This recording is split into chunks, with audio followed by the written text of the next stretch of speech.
بہت دور جہاں بادل زمین کو چھوتے ہیں، ایک ایسا جنگل ہے جو صرف چاند کے جاگنے پر کھلتا ہے۔ اسے روشنیوں کا جنگل کہتے ہیں کیونکہ وہاں پر ہر پتا، ہر پھول، ہر قطرہ شبنم ستاروں کی طرح جگمگاتا ہے۔ اس جنگل میں پریاں رہتی ہیں، سب کی سب چھوٹی شفاف پروں والی، اور ہر ایک کے پروں پر الگ رنگ کا جادو ہے۔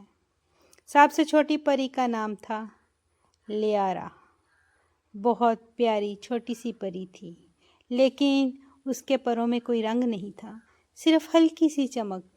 ایک رات جنگل پر ایک نیا خطرہ آیا، سیاہ دھند۔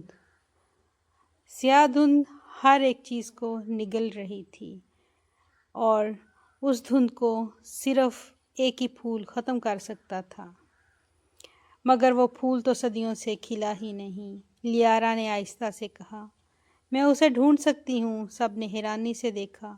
تمہارے پروں میں تو رنگ نہیں۔ لیارا جانتی تھی کہ روشنی صرف رنگ سے نہیں آتی، بلکہ سچائی اور ہمت سے پیدا ہوتی ہے۔ اس لیے وہ اکیلی سفر پر نکلی، دھند کے بیچ خاموش پہاڑوں سے گزر کر، گہری وادیوں میں اتر کر، آخرکار وہ روشنی کے چشمے تک پہنچی جہاں ایک نایاب پھول سویا ہوا تھا۔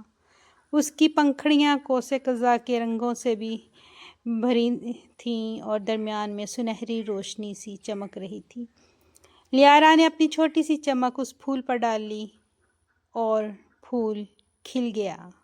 روشنی کا سیلاب جنگل میں پھیل گیا، دھند مٹ گئی اور سارے جہان میں اس کی روشنی پھیلنے لگی، اور لیارا کے پروں میں پہلی بار سب رنگ اتر آئے۔ اس دن سے سب جان گئے، سب سے چھوٹی روشنی بھی دنیا کے سب سے بڑے اندھیرے کو شکست دے سکتی ہے۔ جہاں روشنی ہو وہاں اندھیرے کا کوئی کام نہیں۔ اندھیرا روشنی کے سامنے ٹک نہیں سکتا۔ اس لیے ہمیں بھی اپنی چھوٹی سی روشنی کی شمع کو جلا کر رکھنا چاہیے، پھر ہی ہم ان اندھیروں کا مقابلہ کر سکتے ہیں۔